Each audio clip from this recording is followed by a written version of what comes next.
What I want you thinking about is, what is your number one goal with speaking?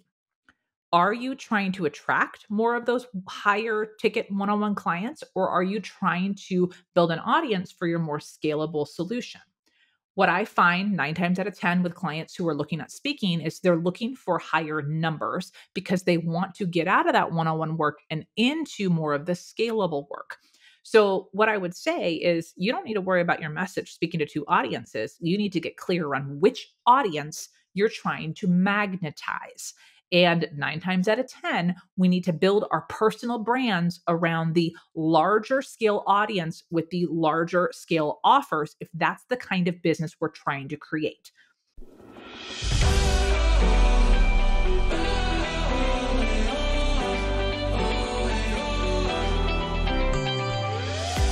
This is the podcast for the entrepreneur who wants to make a big impact, who doesn't shy away from hard work, but also wants to enjoy life along the way. Hi, I'm Heather Sager, former executive turned entrepreneur, and I've spent the last 20 years working with premium brands on sales, marketing, and communication. And I've learned that when you become a magnet with your message, you only need a hint of hustle to achieve your goals. Get ready to be inspired and ignited each week with tangible strategies on sales, speaking, marketing, and so much more. This is the Hint of Hustle podcast. Let's go.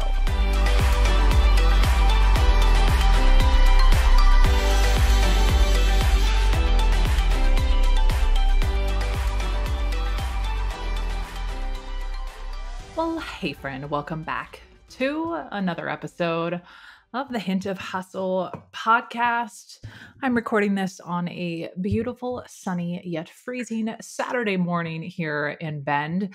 I'm very much excited to get out on a walk here in a moment, but I have a message that I need to get out to you today. It is a topic that consistently comes up on pretty much every round of coaching calls that I do inside my program over the last 5 years. This is the thing that always comes up within the first 2 weeks of someone working on their speaking skills, specifically building their talk. And I can't believe I've never done an episode on it before. So it just came up again this week, and I knew I needed to talk to you about it. And so today we are diving into how to nail your topic when you're speaking to multiple audiences. More specifically, like, how do you know who you're actually talking to? You've heard the expression before that when you're talking to many, you're not really talking to anyone.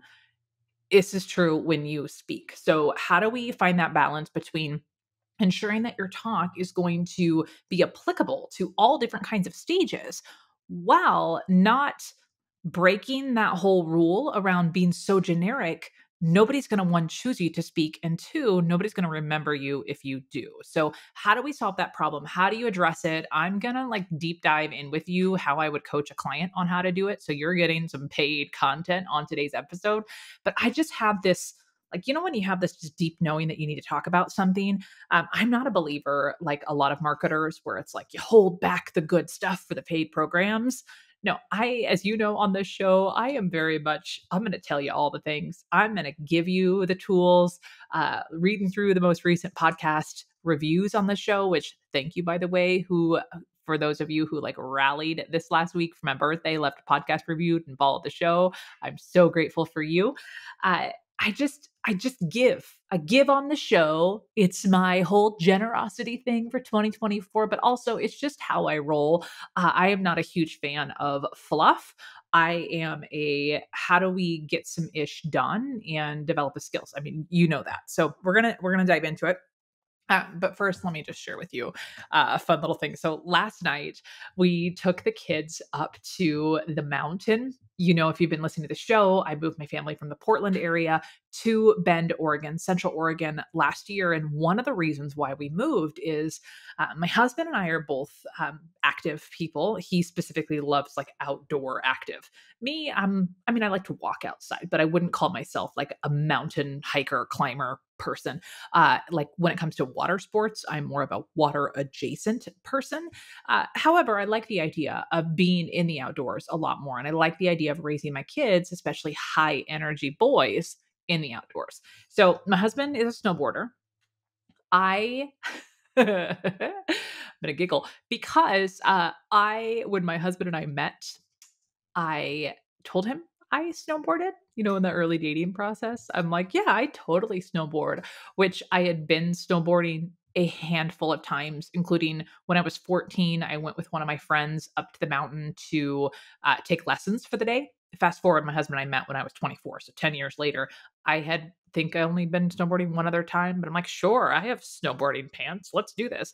So I went snowboarding with him. I was terrible, but I figured it out. Fast forward in our relationship, us and some friends went up to Whistler to go snowboarding, like fun snowboarding weekend. I think I was 26 maybe at the time. And we get to the top of the mountain after paying like $160, something ridiculous for lift tickets. We get to the top of Mount Whistler, and I say top. It was James swears he did not take me on a black diamond run, but I am fairly confident he took me to the top of the freaking mountain. We get off the mountain. I fumbled my way off the chairlift because that thing is very overwhelming to me. The idea of like getting off of the chairlift when only one of your feet is strapped in, uh, getting off of it, just total anxiety. But I survived. And so I'm like sitting there still binding up my other foot, getting ready. And I'm like, y'all go ahead. It's cool. So they start going down the mountain. And it's one of these slopes where it's, you can like see for a little bit and then it drops down. So you can't really see past the first little slope. So they take off and I'm like, okay, nobody can judge me nor know how terrible I am at the snowboarding thing and how many times I fall on my butt. So I start going and I'm going under the chairlift. Like I'm still at the top of the mountain. And I don't know what happens.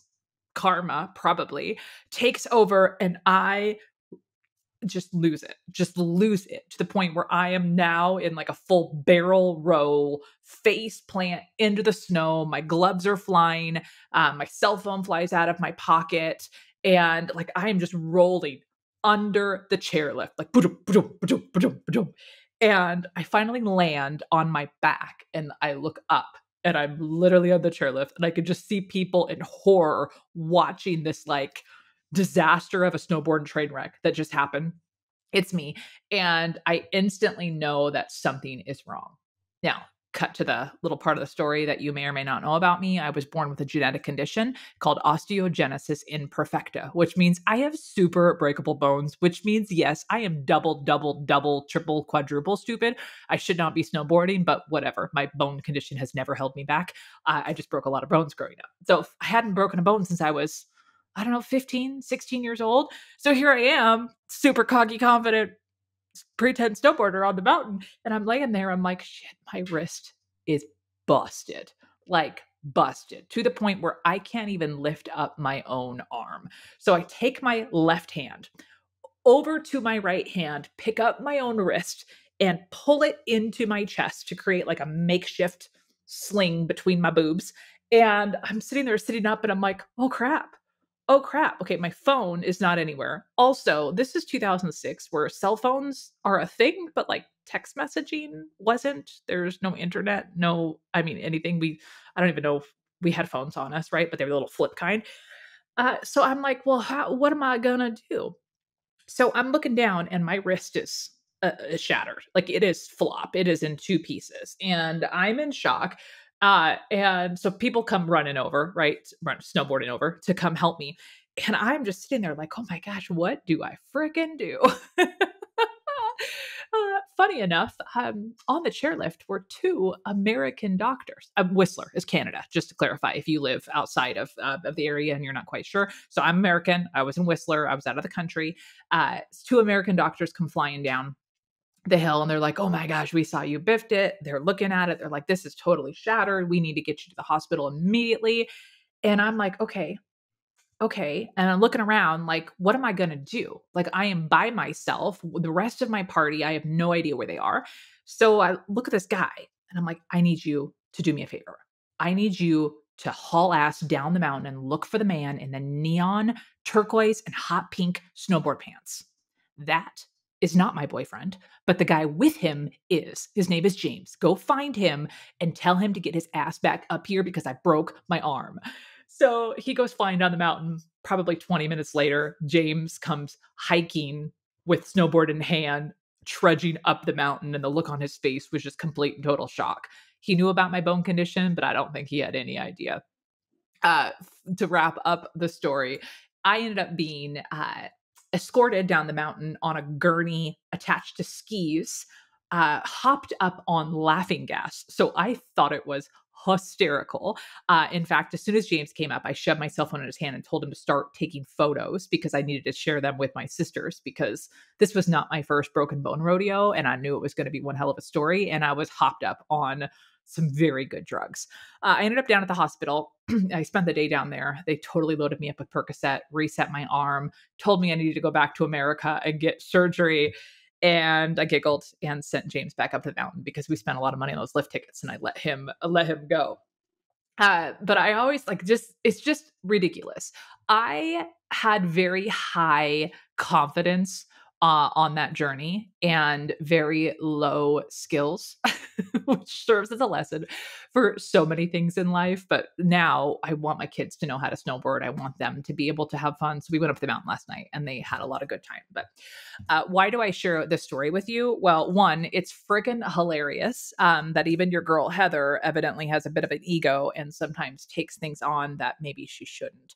But two, you got to know yourself. You got to know your strengths. And one of the things that I see a lot with business owners when it comes to speaking is we have this high level of confidence in ourselves, in our ability to think on the fly to try to adapt what we're saying. And maybe that's not you. Maybe you're going, no, no, no, I want to plan everything. And that's great. I'm going to tell you, take a little bit more risks. Don't be as ballsy as me with the snowboard scenario. But what today is about is we need to have a conversation around how we can be more proactive in customizing our message to the audiences we're speaking to. Because a lot of times, let me just call you like it is. A lot of times business owners, once they start getting some traction and they start having people say yes to their speaking opportunities, there's a little bit of a sneaky ego that comes in where it's like, I know my shit. I got my program. I'm just looking for opportunities so I can get in front of my ideal client.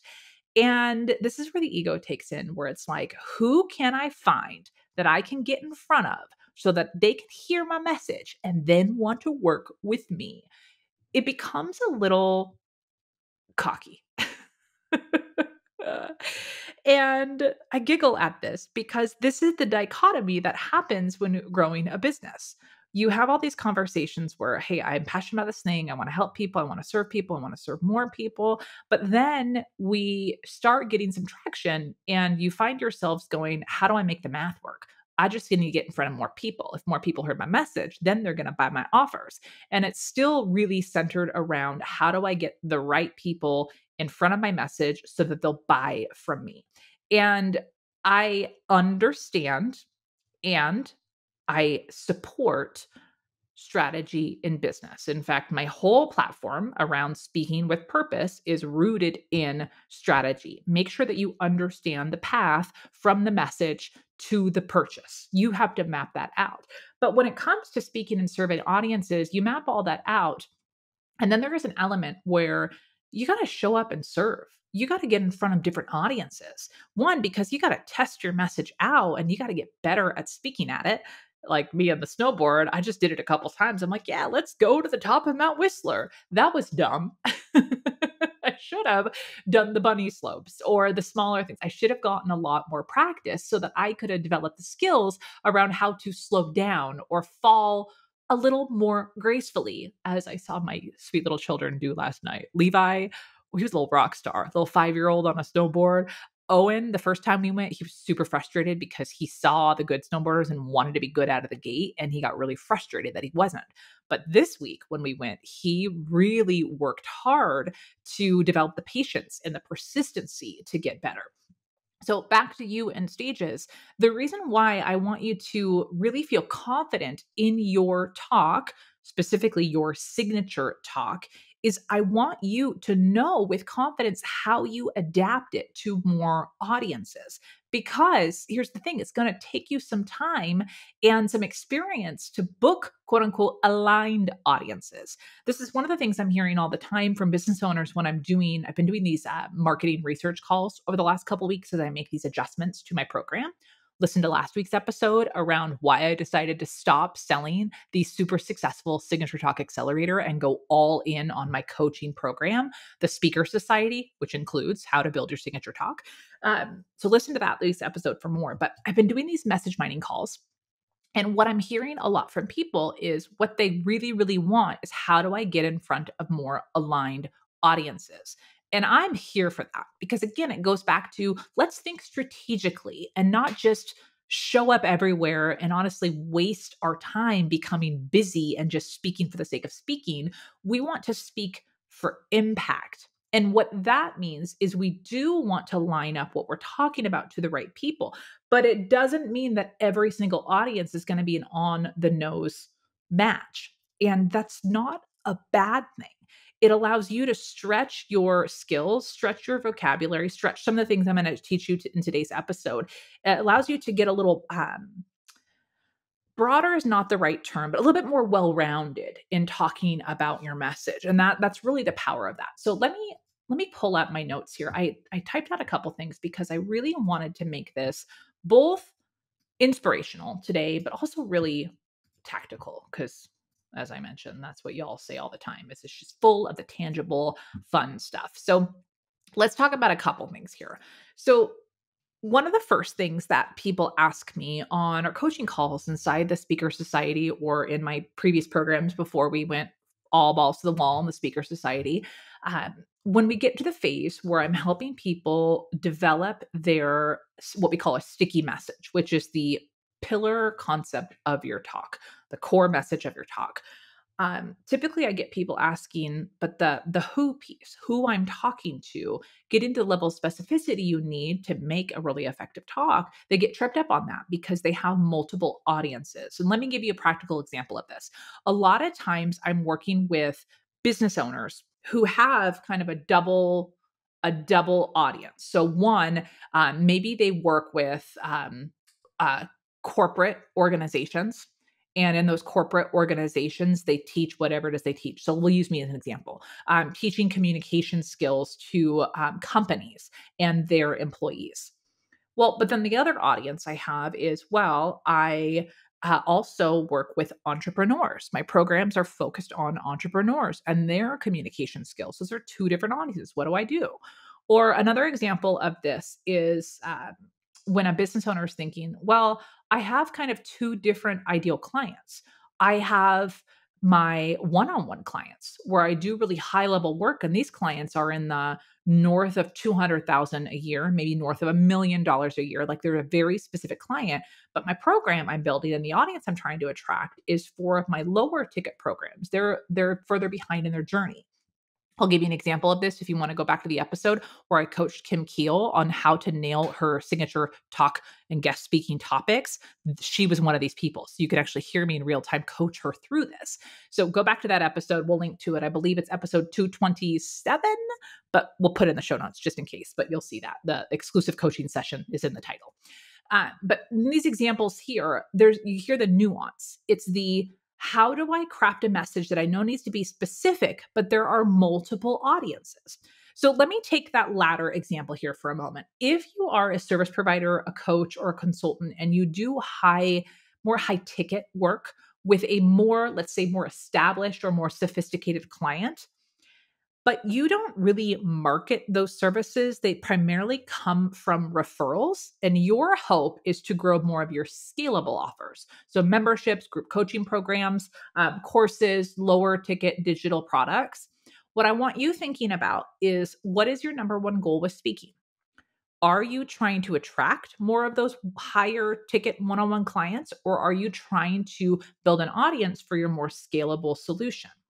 What I find 9 times out of 10 with clients who are looking at speaking is they're looking for higher numbers because they want to get out of that one-on-one work and into more of the scalable work. So what I would say is you don't need to worry about your message speaking to two audiences. You need to get clear on which audience you're trying to magnetize. And 9 times out of 10, we need to build our personal brands around the larger scale audience with the larger scale offers, if that's the kind of business we're trying to create. The natural byproduct is people will see what you're doing they will have the experience of friends or colleagues who have gone through it, and they will reach out and explore working with you one-on-one. That always happens to me. All of my marketing, like 100% of my marketing is targeted at group programs. My program, I talk about it all the time, unapologetically. The Signature Talk Accelerator, I talked about it all last year, and now it's the Speaker Society. I'm talking about that all the time. When I'm guest speaking, I'm referencing that. Sure, I might mention my client here, my client there, but I call everyone inside my programs clients. And I always have people reaching out, Heather, how can I work with you one-on-one? There will always be that kind of buyer. And you can decide, do you want to continue to do one-on-one, or would you like to kind of move them closer to the group program side, right? You can make that choice there. But the point is, in your marketing, you don't have to market to both if your goal is to have that more scalable offer. If that's not your goal, you're a service provider and you love the higher ticket consulting work. For example, I was just on with a business owner a couple weeks ago in our message mining calls. She does consulting in organizations, and she wants more of that, more speaking and more paid consulting contracts to help organizations in a deeper, more transformational way. So for her, she does not need to go out and do a ton of visibility to try to get more people in her world, because she's not even selling anything that's going to be scalable in that way. She needs to have a really well-developed talk and a follow-up process to get more referrals from that talk. And she needs to work on getting in rooms where she's going to meet more of the decision makers who are going to book those kinds of talks. So for her, she's working on becoming a paid speaker with back end higher ticket consulting contracts. You have to know what business you are in when it comes to speaking, and that'll help you say, okay, who is it that I'm speaking to? Because going back to the initial question of this thing is, how do I adapt it for multiple audiences? You need to start by saying, do I need to adapt this for multiple audiences? Because you might not. So that's the first question I want you to ask yourself, is ultimately, what am I leading this towards, so that you can make the decision around, who am I speaking to? The more in tune you are to your ultimate person who is going to benefit the most from your transformation, the more in tune you are with them and their needs, the easier it is for you to create a magnetic talk. So audience research is so important. That's why for me, here I am 6 years later, I know my person in and out. I think you would agree. You get a lot of head nods on this podcast. You probably have a lot of thoughts of, holy shit, Heather, you're speaking right to me. It's because I know my person. I know you. I might not know you exactly, but metaphorically speaking, I know you. I get the pains, the problems, the annoyances, the excitements, the jazzies. Like, I get it with my person because I'm constantly in conversation with you or people just like you. And that's what you need to have, that level of awareness too. And that's why I never stop the audience research phase. Okay, so let's talk about why you want to focus on one main topic that you then adapt, one main signature talk, versus building a bunch of different talks. Now, before I dive into this, let me just clarify. Ultimately, as a business, I do think you're going to have 2 or 3 talks. I've talked about this multiple times in the podcast. I talk about this in my free guide where I teach you how to develop your list of go-to guest speaking topics. So go grab that if you'd like to. Go to heathersager.com/topic, and you can grab my worksheet where I walk you through exactly how to choose your profitable guest speaking topics. But what I want you to understand is, before we start building a bunch of different talks, and I would argue you should really have a max of like 3 talks in your business ultimately, but you have to have one main talk. And here's why. You've heard me say it over and over and over again, and I'm going to shout this all freaking day long. If you don't give your audience the script, if you don't put yourself in some kind of box, I know that might like be a little ruffly for you, but if you don't tell them, this is what I talk about, this is what I'm an expert in, you're not going to be known for the thing you want to be known as. No one is known for being the greatest at everything. No one is known for like a sweeping category until, like, you've heard this before, right? The people that you might love and admire online that talk about like 5 different pillars of stuff that they talk about. I'll use an example here. Jenna Kutcher, great example. I love Jenna. She is a marketing genius. She's built everything around a personal brand. She talks about parenthood, momhood, infertility, skincare, now fitness and health. She talks about marketing and Pinterest and all these different categories. However, Jenna got her start as a photographer. She was a very specific wedding photographer. That is what she rinsed and repeated and built her brand on. Then she went in and started teaching photographers how to market themselves. I'm just guessing. I actually don't know that piece of information here, so please don't come at me if I'm not entirely correct, but you get the gist here, right? She has earned the right to be a lot more broad because she chose her lane to start with. And I would argue anyone that you see who talks about a lot of things online, they started very specifically. You cannot shortcut this. You cannot skip the line on this. Believe me, I have tried a bit, but what happens is every time I double down on my niche topic, speaking to grow your business, making your voice your best brand asset. That is for me the most effective way for me to turn marketing into sales. Now, if you want to just grow an audience and have a bunch of people rave about you and say, oh, I love your content, I resonated with it, and you don't care whether or not they buy from you, you can talk about everything that you want to talk about. But if you have an expert topic and you specifically want to attract paying clients and students into your world, you need to pick a lane. And that's why I think having one talk topic is so important, because it forces you to do that. And then you can talk about it on repeat all the freaking time. But also, if you continue to continually create different talks every time somebody asks you to speak and you're like, let me build a new talk, or what do you want me to talk about? Number two, here's why that is not serving you.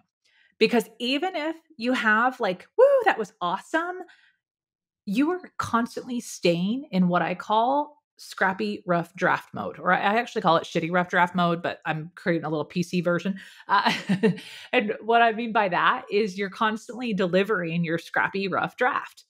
You're never getting to the point where you're polishing and refining your stories. You're never truly becoming magnetic because you're constantly delivering something new or something new-ish or something that maybe you presented on a year ago and you were like, oh, let me grab that Canva PowerPoint file. I have something around that. Let me pull that back up. So you're like, oh, I'm repurposing it, but you haven't touched it in over a year. So the next time you deliver it is still going to be like it's brand new. You're constantly in rough draft mode. If you want to become a magnetic speaker, we have to start with a rough draft, work off the rough draft, adapt that rough draft mindset, but we have to commit to polishing and refining it so it can actually become the magnet that attracts paying clients. So that, number two, is why you definitely need to hunker down on one topic. Number three, this one, if you like math, you're going to love this one. Number three is until you have a topic and a talk that you have given over and over and over again, even in a variety of different platforms, you don't actually know if it works. You don't know what your conversion rates are. How many people actually book your opt-in from the talk? How many of those people book calls? How many of those people become clients? How on earth are you going to know that you have become a magnetic speaker, achieving your goals of attracting clients through visibility, if you keep changing what you talk about, or you keep changing it up every time you speak? How do you know if it's working? Well, I'll tell you how you probably think you know it's working or not working, and it's all feelings. It's all, did that feel good? Did they give me praise? How did I feel after? Did I get people posted on Instagram stories? Did they fill out the survey? What did the host say? Did she love me? Did she want me back? Like, we go off of feeling. Did I feel good? Did they feel good? And I'm going to give you the tough love that I rallied on with my people last week in our group coaching call. And I said, here's the deal. Stop making your business decisions based off feelings. Look at the facts. What do the facts tell you? And until you anchor down and choose that core topic with that core talk, we can't help it. We are a feeling-driven species. That's what we do. And until we give ourselves practical ways to bring in facts, we will continue to recreate the wheel based around our feelings or the feelings others project on us. So I want you to have that one freaking topic. Okay, so now let's go into, once we have the topic, which by the way, go listen to that episode around choosing your topic. Also, go to heathersager.com/blog and just type in the search bar signature talk, and you'll get all of the episodes that are all where I talk about signature talks. So if you want some help around that, there's that. You also can jump into the Speaker Society, head to heathersager.com/society. You can see if we have doors open or not. If not, join the wait list and you can learn more about how do I actually craft that talk. But today I'm going to dive in and say, let's just assume you have that talk. Okay. Let's just assume you have a damn good talk that you're showing up, that you're using, or that you're building. The question is, how do we adapt it to different kinds of audiences? Because the truth is, you're not going to get that quote unquote ideal client audience, that aligned audience every single time. Okay. And as I mentioned at the top of the episode, I would argue you need to broaden up and speak to more audiences so that you can get through that scrappy, rough draft mode. You can get better speaking about your message. Okay. I want you to get better at delivering this talk. So the question is, what specifically, if you have the same damn talk, what specifically do you customize? Oh my gosh, are you ready for it? We're going to break this down. I'm going to give you 4 specific things I want you looking at to customize your message when you're showing up and speaking. Now, this is applicable to panels. This is applicable to podcast interviews. This is applicable to obviously guest speaking. This is applicable to speaking to corporate organizations. Any type of speaking, these are the places specifically that I look at to update my talk. Okay. So number 1, let me give you the premise here. The premise is you ask some questions to the host of the platform you're speaking on before you step on stage. This one is key. Okay. Now, what you need to do is you need to talk to the host. And a couple questions that I would ask is, tell me about your group. What are their biggest challenges related to insert your topic right now? What are your biggest challenges for your group related to speaking? Or what I could say is, what are the biggest challenges for your group related to attracting leads through guest speaking? I can make it even more specific. What are the biggest challenges that your audience has right now related to putting together their talks when they go out and speak? It depends on what angle I want to come from with the talk, but you see how I'm asking this just a very specific yet open-ended question. So tell me about your group, followed up by tell me a little bit about where your audience struggles with, insert topic here, right now. I need it to be right now, not a hypothetical, anchor it in right now, or where they currently challenged in this area. And just let them talk. When they talk for a moment, you're going to hear some things that are very relevant for your stuff. And I don't want you to jump into, oh, here's how we can solve that. I want you to ask a follow-up question around, and what would you say are some of the ways they're trying to solve that, or things that they have tried in the past that is just not working for them, or it's kind of just, they don't want to do it. See what they say. I just want you to ask those 3 questions, because what that does is gives you a picture for this audience. Are they newbies? Are they more experienced with your topic? Like, how are they going to be coming to your session, or how are they going to be hearing you on the podcast?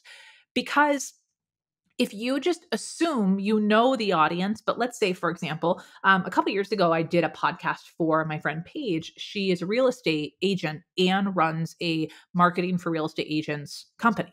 And I was speaking on her podcast. And let's see, real estate agents, they're not using guest speaking like I teach. They're not going out and speaking at conferences. Some are, but the majority of your audience are just trying to show up on social media to establish rapport with clients. So I asked these questions with Paige, and I knew what I was going to teach, but I needed to have the context in which this audience would be receiving it so that I could make my content even more applicable.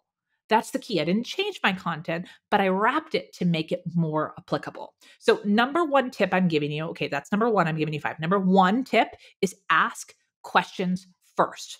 Now, if you're thinking, but Heather, I don't like, how would I even ask questions? Okay, let's think, for example, that you're just doing a podcast.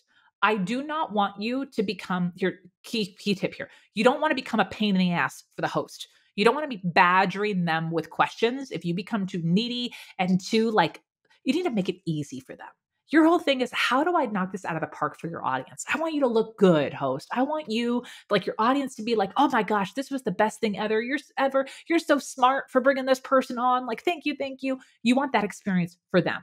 So you need to make this light and easy. So for example, on a podcast, if you're in initial conversations with someone where you're either pitching them or you're in those conversations about getting on the show, these questions would easily go to that, where you can just easy breezy ask one or two of these questions and then send your pitch, make your pitch. Oh, because you told me X, Y, and Z, a topic that really would help is insert topic here and then insert Y, that topic, because of what they told you.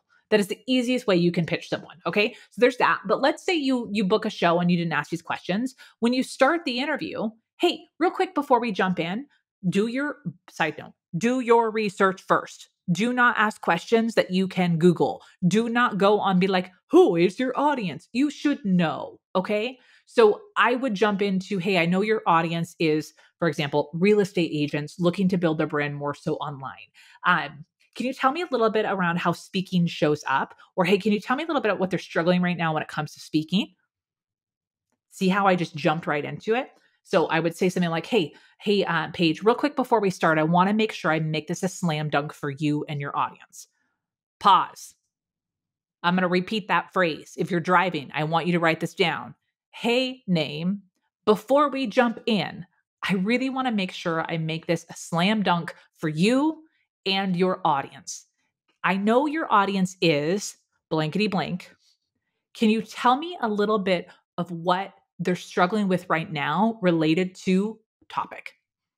That question, if you asked only that and had the knowledge of that headed in the interview, at the top of the interview before they hit record, you would instantly resonate more. If you just hung up right now, hung up like we're on a phone call, hang up the phone. If you just hung up right now, stop this podcast episode, that right there will serve you. But we're going to keep going because that's what we do around here on the show. So let's keep going in. Now that you have that information, here is where I would focus on adapting your talk. Number one, the more you know about an audience, the more you can adapt. I guess this is number two, because number one was asking questions. Number two, adapt your language and your tone. This is the first place I would adapt. When I'm speaking to a group, I gauge what's the level of formality. So for example, when I am speaking to corporate, I am not saying swear words. I'm not referencing my push-up bra. I mean, I have referenced Spanx before. So I get a little, like it depends on the group. It depends on who it is, but I'm not using references that I would use on my podcast. I would not use references like I've told a birth story before for entrepreneurs that were moms. I would not tell that probably on a corporate stage, right? Read the room, know the room, use that professional dial. We will link the episode where I talk about knowing your level of like your personality that you want to shine through. It's like a dial. I just referenced it this last week on my weekly email. There is a dial that you need to look at on your level of professionalism and polish when you speak. So number one, that is the first place I would adapt is what is my persona on this stage? Do I need to dial it up on my professionalism? No, I don't become someone else. I just dial my own professionalism up. Or can I bring is this a little bit more casual? Is this more of like a fireside chat inside a program where it's more conversational? That's the first thing, is the language and the tone. That is the first place you want to adapt. Okay. The next one, I guess that was number two. Number one, understand the context. Number two, adapt the language and tone.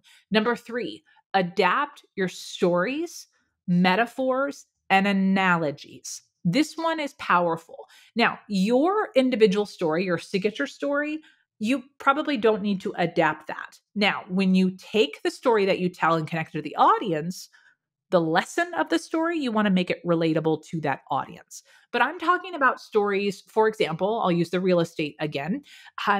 If I'm talking to real estate or if I'm talking to entrepreneurs who are doing guest speaking at conferences, I'm going to use examples around speaking live on stages.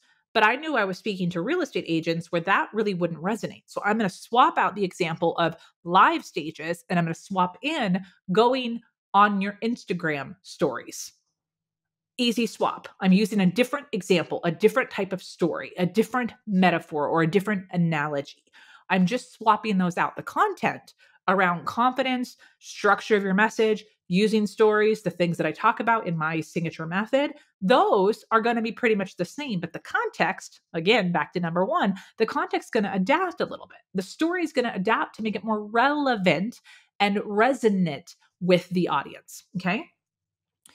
Number three, the examples. So these kind of are redundant. So my apologies, but I separated them in my notes. The stories that you use, the examples are like when you say, for example, like I have done, for example, when you're talking to real estate agents, or for example, if you're a blank doing blank. So the actual examples, this what I would say is probably the most powerful way that you can use. Now, you can use examples in a lot of different ways, but I'll give you two examples of the examples. Oh my gosh, we're in a meta moment. One way you could do it is actually use client examples. So just the other day, I was working with a client and here's what happened. Or I have this client and this is the scenario. There's an example. The other one could be a hypothetical where you pull in the audience to say, for example, if you're trying to create an example, here's what you do. Theoretical. It's very meta. We're like meta in the meta in the meta. Is that with the movie Inception? That's what just happened here. So you see how those are different. I can say, I've done this. Okay. Oh my gosh. Here's my example of the episode. Go back and listen to the episode because now you can hear it. When I said, for example, I have my friend Paige, who is a real estate agent who also serves for this, and then I gave that example. And then I gave you an example of me giving a hypothetical example. Oh my gosh, is this breaking your brain or are you following me? The example was, so let's say you're trying to go live on an Instagram story and you're frustrated with X, Y, and Z. Pause. That was the hypothetical example. Let's say you're trying to do X, Y, and Z. That's the hypothetical. That's where you're inserting an example, but it's not an example of something that's been done with a real person.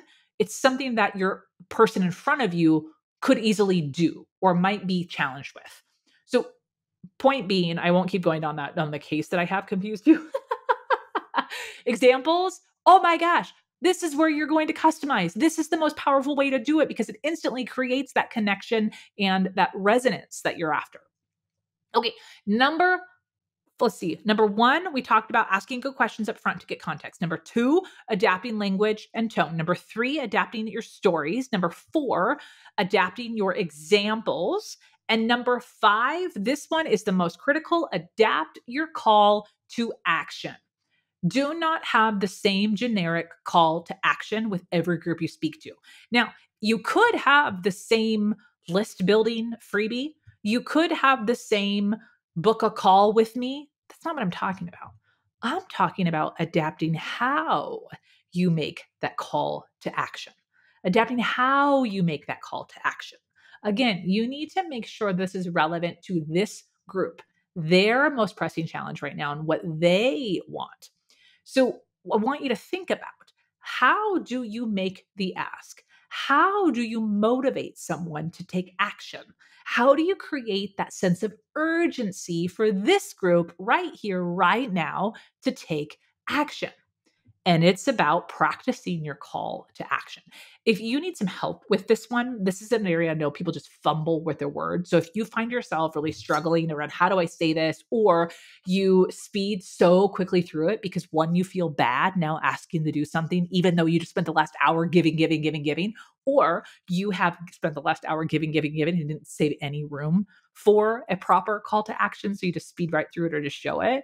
Okay, my friend, you need some language to help you with this, which, by the way, I literally just did my magic formula for call to actions in this call to action for you. So you can grab the script that I teach around this. I call them my 19 simple and magnetic phrases.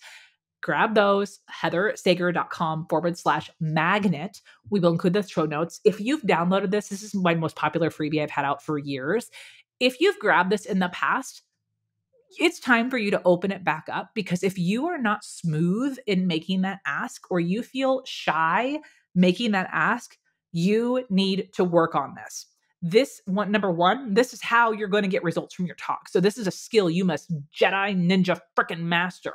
But number two, this is how you can adapt it. When you're on a podcast or you're on a stage or you're on a panel, you have to be smooth as freaking butter, my friend, in that ask. Make it seamless into it. And it can feel really custom for that group.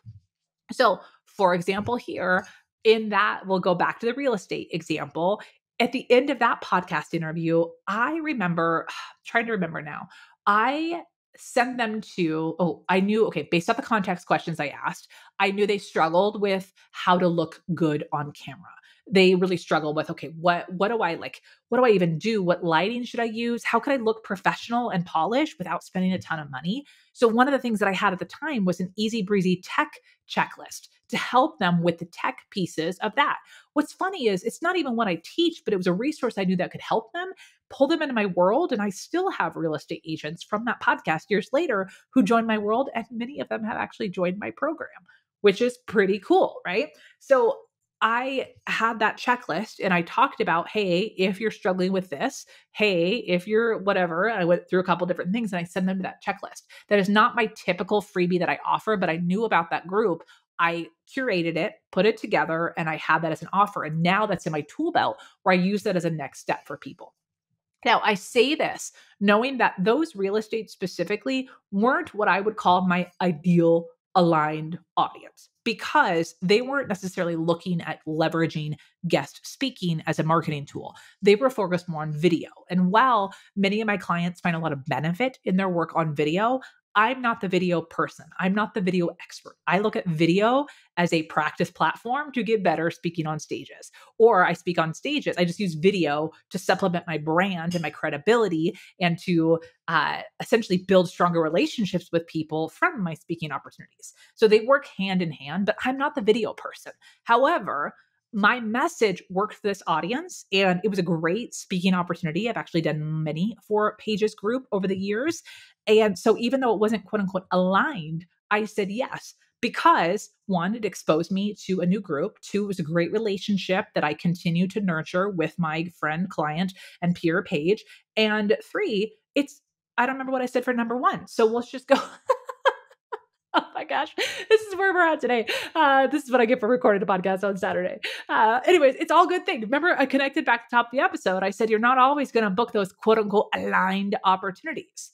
Well, here's the deal. Say yes to more opportunities, get the practice in, get better at adapting your language and tone, get better at adapting your stories, your examples, get really damn good with your call to action. These are all fundamental skills of becoming a magnetic speaker. So if you're sitting here and you're going, yes, all right, this all sounds good, Heather. These are things I need to work on. Let me just tell you, if you are one of my members inside this speaker society, you know I'm going to be all over your ass saying work on these things. Get your skills in order. Put yourself in scenarios where you're actively practicing these skills. Asking up front for the context, getting your language and tone down to match the audience, working on your stories, working on your examples, really drilling into that call to action. Now, all of this came rooted by a more strategic conversation we had at the top of today's episode, which is what do you want speaking to do for your business? And if that's a little confusing for you and you still don't quite know where should I run with this, how do I really tangibly turn those feelings into facts? How do I get better at making these opportunities count for my business? You want to grab my profitable speaking guide. That is the thing that's going to help you understand how do you connect the dots and how do you turn these speaking opportunities into tangible, monetized results in your business. So if you want to grab that guide, head to the link inside the show notes. We will do that. I can't remember what the actual slug is. It's like profitable dash something. So just go to the link. Or if you just go to heatherstaker.com, it is on the homepage. You can grab all of my freebies, all the resources there. I hope this episode today was filled with brilliant golden nugget gems, whatever you want to call it. I wanted to do a slam dunk episode that just got you excited to try some of these things. Now, let me pause here. I threw a lot at you today. And just to be clear, I do not expect you to take everything that we talked about today and put into action. This is the time where you want to pause for a second and think, what was one thing Heather said today that really resonated with me? And two, what is one thing that I can do because I now know that? that would make a big impact for me and the person I am set out to serve. That is the only true takeaway I want you to have from today is choose one thing to do. You can always bookmark this episode and come back to it. Hey, and friend, on that note, I mentioned the podcast reviews over this last week. If you heard last week's episode or part of my email world, you'll know that last week was my 40th birthday. You'll also know that the month of March for me is a pretty hard month because it is also the month that I lost my mom 22 years ago. So I tend to make a really big freaking deal out of my birthday so that I don't have a little bit of a breakdown. So I say that awkward, traumatized laughter. But we're good. We're all good. But it's one of the reasons I make my birthday a really big deal. And this year I decided to be a little big, bold, and brave and make an ask of you that if you have found value in this show, if you love coming to listen to my real talk, sassy, spicy, rambly story style on the show, can you do me a solid? I have two favors for you. Number one, can you please leave a review if you have not yet? We are trying to break 100 reviews to celebrate my 40th birthday. And if you would be one review to add to that, it would really, truly mean the world to me. Number two, would you please share this podcast with your business peers? If you're in a mastermind or you're in a program or you're in a part of like a little Voxer chat pod, would you say like, hey, y'all, have you heard my friend Heather Sager? She's my business bestie. She might not even know who I am, but this is the podcast I come back to every single week. And here's why. Could you just share it? Just sharing it in your Instagram stories, that is great. But if you tell your people why it resonates with you, that is far more likely to transcend to someone else, for they'll take action of it. When we just share random things in our stories, that's awesome. It gets exposure, but we're not about exposure. We're about impact around here. So if you can share why the show has made an impact, any other business owner you can get in front of, it would just mean the world. Tag me if you share it in your stories. Put a little note around why you love it. Tag me at the Heather Sager. The show is at Hint of Hustle. I have some pretty big goals around wanting to get this show into like the ranking categories over the next 2 years. We're not there yet. And one of my mantras that I talk about all the time is I'm just going to act as if. So we're going to pretend that this show is like one of the top 10 podcasts. It's not. It's not even close, but I'm okay with that. I'm still going to show up for you like that. But could you do me a solid and help me get this into the ear holes of more people who need it, who have that big message to share? I want to meet them. I want to know them. Okay, on that creepy note, love you, miss you. See you next week.